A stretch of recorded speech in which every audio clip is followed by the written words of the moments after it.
Harbol, everyone. Welcome. So today we're going to continue with our reading of Bhagavad-gita. As always, we'll begin with our chanting of these ancient Vedic mantras.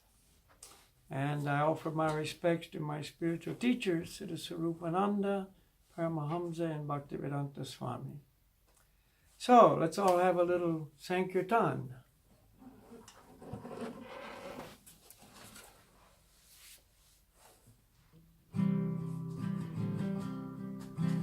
Hari Bo Nitai Go, Nitai Go Hari Bo, Hari Bo Nitai Go, Nitai Go Hari Bo, Hari Bo Nitai Go, Nitai Go Hari Bo, Hari Bo Nitai Go, Nitai Go Hari Bo, Hari Bo Nitai Go. Nitai Go Hari Bo, Hari Bo Nitai Go, Nitai Go Hari Bo, Hari Bo Nitai Go, Nitai Go Hari Bo, Hari Bo Nitai Go, Nitai Go Hari Bo, Hari Bo Nitai Go, Nitai Go Hari Bo, Hari Bo Nitai Go, Nitai Go Hari Bo, Hari Bo Nitai Go, Nitai Go Hari Bo, Hari Bo Nitai Go, Nitai Go Hari Bo, Hari Bo Nitai Go, Nitai Go Hari Bo, Hari Bo Nitai Go, Nitai Go Hari Bo, Hari Bo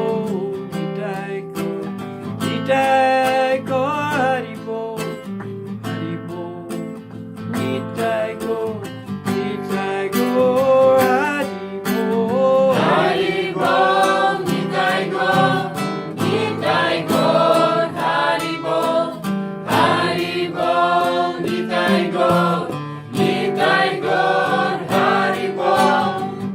Bo Nitai Go, Nitai Go Hari Bo, Hari Bo Nitai Go, Nitai Go Hari Bo, Hari Bo Nitai Go, Nitai Go Hari Bo, Hari Bo Nitai Go, Nitai Go Hari Bo, Gopala Govinda Rama, Madana Mohana, Gopala Govinda Rama, Madana Mohana, Gopala Govinda Rama, Madana Mohana, Gopala Govinda Rama, Madana Mohana, Gopala Govinda Rama,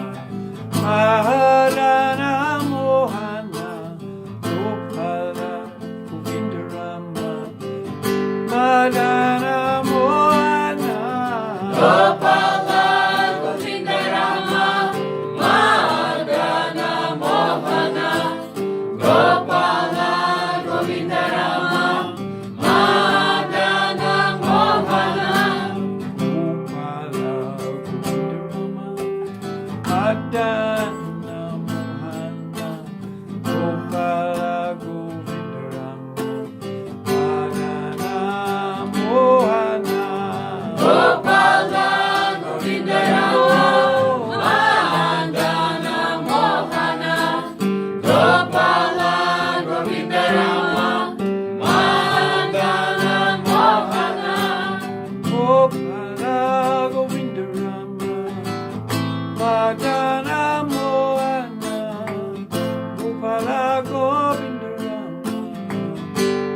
Nitai Gaur Hari Bol. Hari Bol, Nitai Gaur, Nitai Gaur, Hari Bol, Hari Bol, Nitai Gaur, Nitai Gaur, Hari Bol, Hari Bol, Nitai Gaur, Nitai Gaur, Hari Bol, Hari Bol, Nitai Gaur, Nitai Gaur, Hari Bol. Hari Bol, Nitai Gaur, Nitai Gaur, Hari Bol, Hari Bol, Nitai Gaur, Hari Bol, Nitai Gaur, Hari Bol, Hari Bol, Nitai Gaur, Nitai Gaur, Hari Bol, Hari Bol, Nitai Gaur, Nitai Gaur, Hari Bol. Hari Bol, Nitai Gaur, Nitai Gaur, Hari Bol, Hari Bol, Nitai Gaur,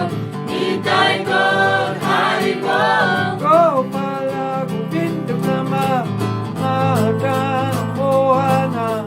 Gopala Govinda Rama Mahadana Mohana. Gopala Govinda Rama Hari Bol. Mahadana Mohana. Gopala Govinda Rama Mahadana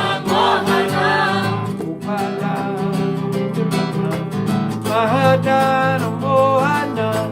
Gopala Govinda Rama Mahadana Mohana.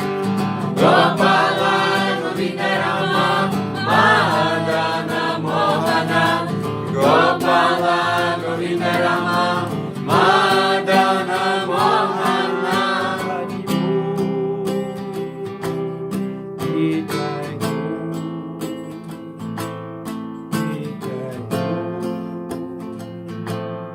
Hari Bol, Nitai Gaur, Nitai Gaur, Hari Bol. Hari Bol, Nitai Gaur, Nitai Gaur, Hari Bol. Hari Bol. Hari Bol. Thank you very much. All right, Bhagavad-gita.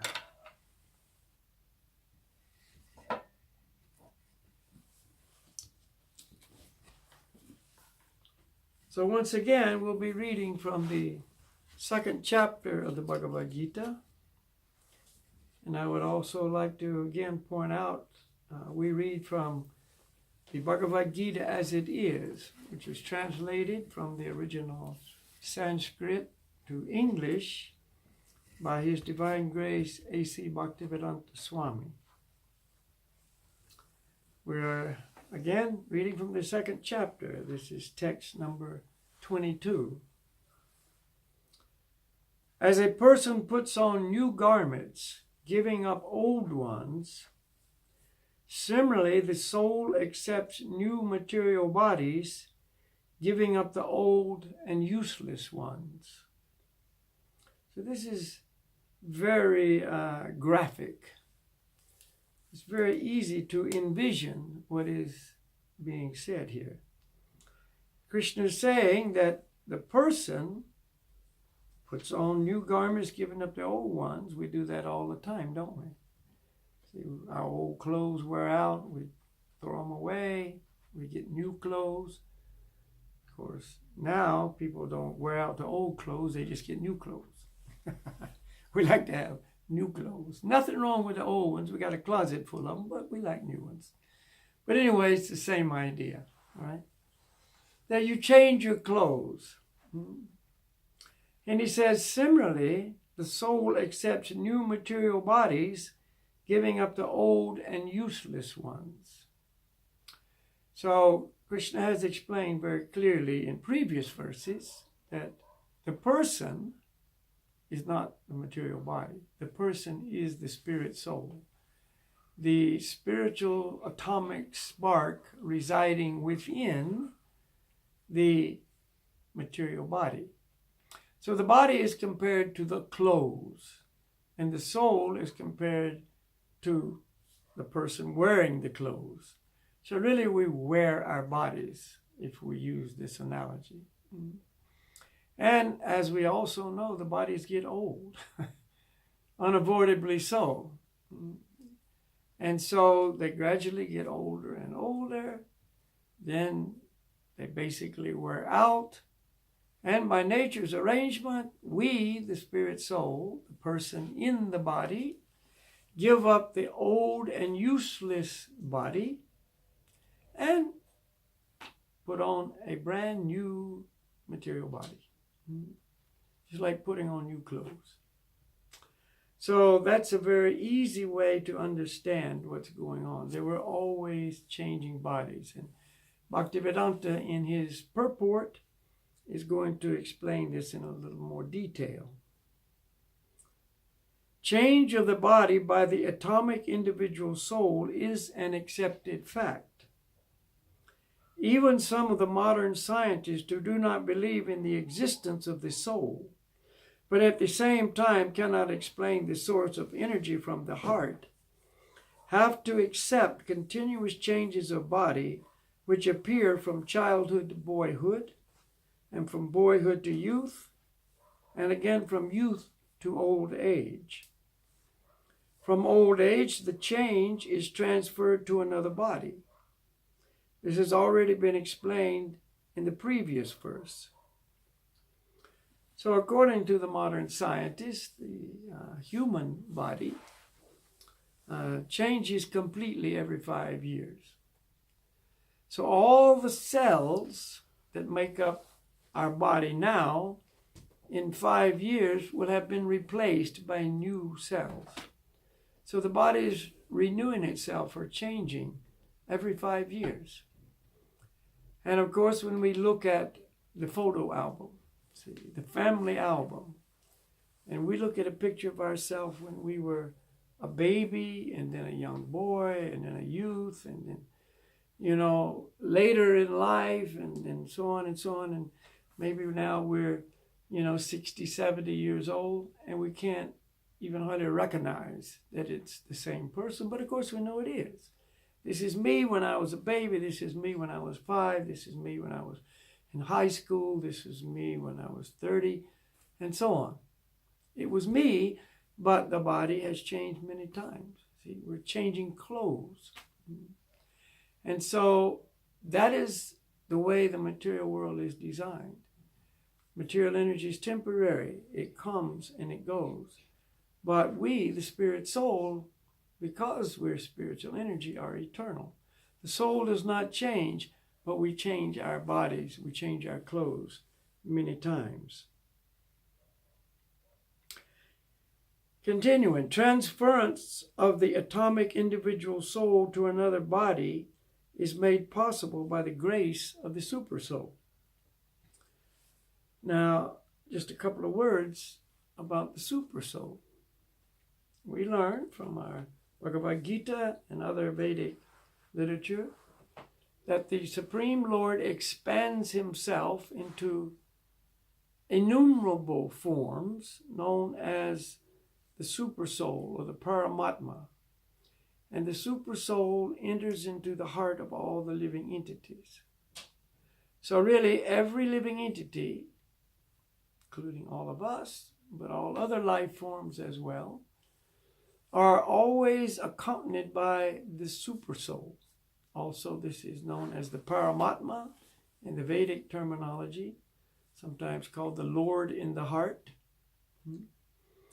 And so the supersoul, being the Supreme Lord himself in this expanded form, actually controls everything. And so this change of bodies, as Bhaktivedanta points out, is made possible by the grace of the supersoul.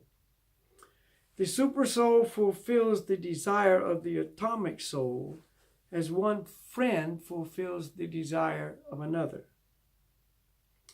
The Vedas, like the Mundaka Upanishad, as well as the Sesvasvatara Upanishad, compare the soul and the supersoul to two friendly birds sitting on the same tree.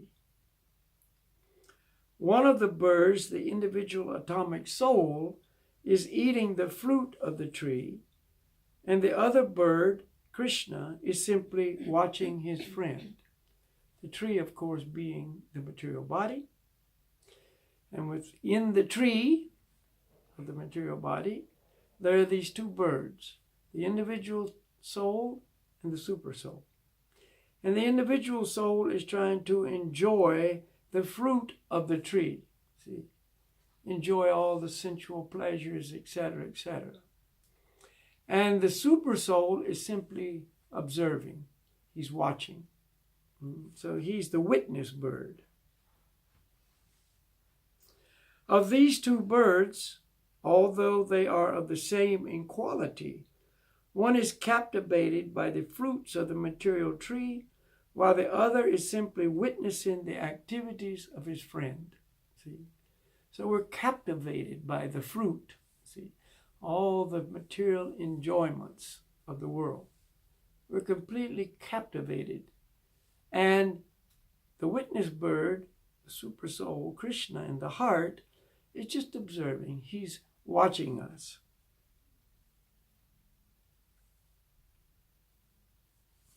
Krishna is the witnessing bird and Arjuna is the eating bird. Although they are friends, one is still the master and the other is the servant. Forgetfulness of this relationship by the atomic soul is the cause of one's changing his position from one tree to another, or from one body to another. The Jiva soul is struggling very hard on the tree of the material body.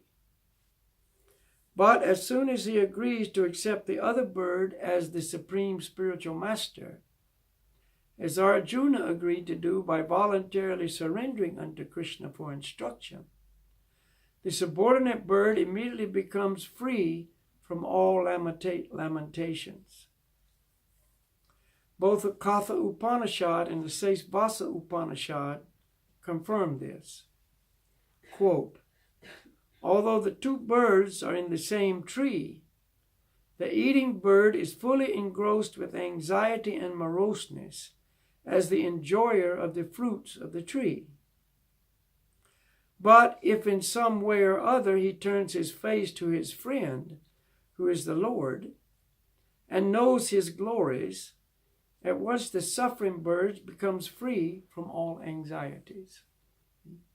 So this is a very perfect explanation of how to become free from anxiety, moroseness, and depression, and the struggle, etc., etc., which involves all of us. So we're always looking at the world. We're looking at the enjoyments. We're trying to enjoy this. We're trying to enjoy that. Own this, own that. Control this, control that. See, completely engrossed. And therefore, we don't even know that the super soul, our friend, our dearmost friend, the Supreme Lord himself, is standing right next to us. We don't even know that. We've completely forgotten that. We're unaware that he's there. We're just simply looking for the fruit. Oh, that one looks good. Let's pick that one. Oh, let's taste that one. But if somehow or other, as Bhaktivedanta Swami says, we turn our attention away from the fruit and to the Lord, who is our dearmost friend, and actually begin to surrender to him, to try to do what we do according to his instructions and his desires, then we can become free from all anxieties. Because I'm not trying to enjoy the fruit. Now, that anxiety instigator, that which causes us anxiety, is not what I'm involved in. I'm now involved in pleasing the Supreme Lord. And so this is the real only solution. Arjuna has now turned his face toward his eternal friend Krishna and is understanding the Bhagavad-gita from him. And thus, hearing from Krishna, he can understand the supreme glories of the Lord and be free from lamentation. Arjuna is setting the perfect example here. He was in so much anxiety at the beginning, see, because of his material situation. Now he's turned away from the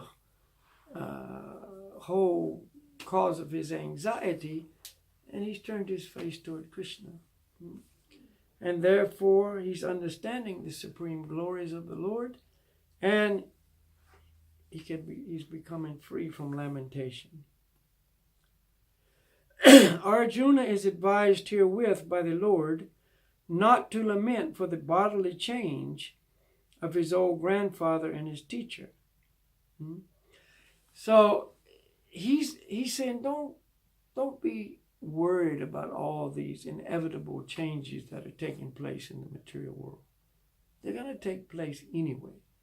See, what you should be focusing on is the eternal. See, be happy in your relationship with me, the Supreme Lord. Be happy in your relationship of loving me, serving me. See, and in this way, you can be free of all of these difficulties. You can go about your duties in life. Arjuna had his specific duties. We all have our duties in life. See, we can go about our duties in service to the Lord and actually be free from anxiety, moroseness, fear, lamentation, etc., etc. So this is the secret. And this is the secret that's very open secret, but basically unknown.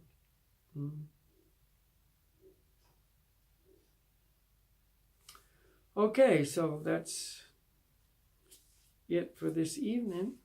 Very graphic example given. Our bodies are simply like clothes. They get old, they wear out. So at the appropriate time, by nature's arrangement, we take off these clothes, meaning we leave this body, and we are simply transferred to another body, as long as we have material consciousness and material attachments and so on. We get new material bodies, so on. But there's a solution to the change of bodies too, and that's really, what we should be understanding is the real goal. Okay, so we'll again end with another little chanting session. Thank you very much.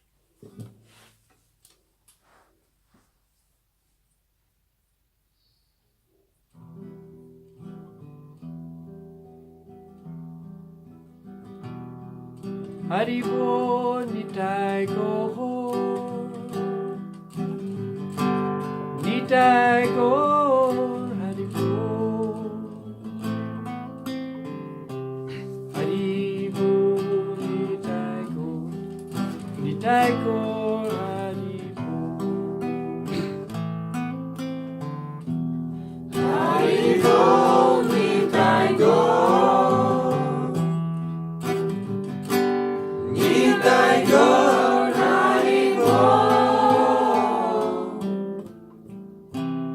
Haribo Nitai Go, Nitai Go, Haribo, Haribo Nitai Go,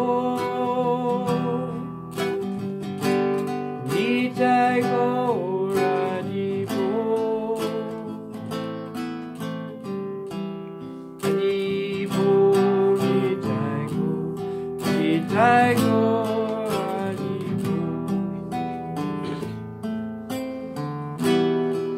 Haribo Nitai Go. Nitai Go, Haribo, Haribo, Nitai Go, Nitai Go, Haribo, Haribo Nitai Go, Nitai Go, Haribo.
Hare Rama, Hare Rama, Rama Rama, Hare Hare.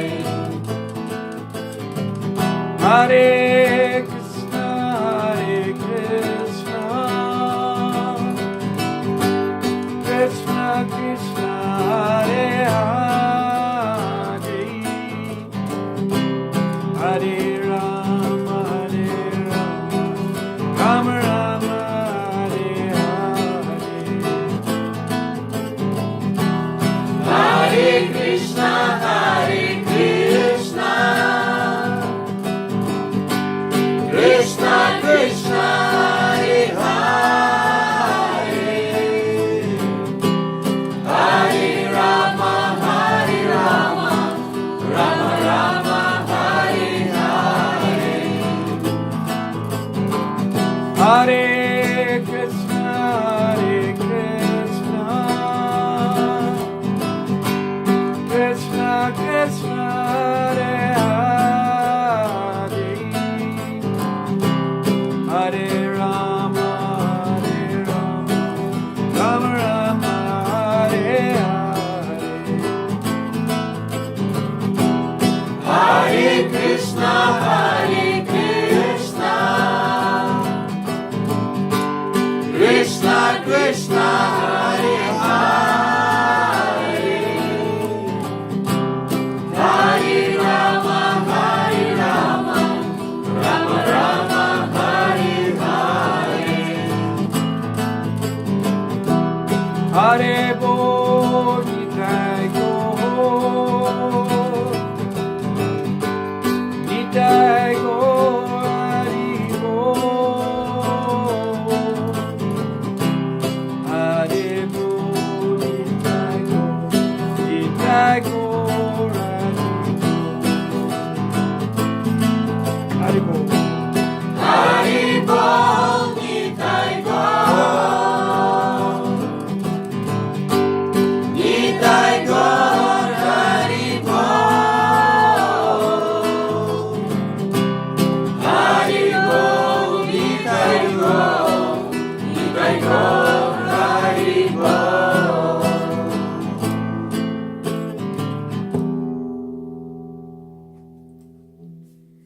Hari Bol, Namaste, thank you very much.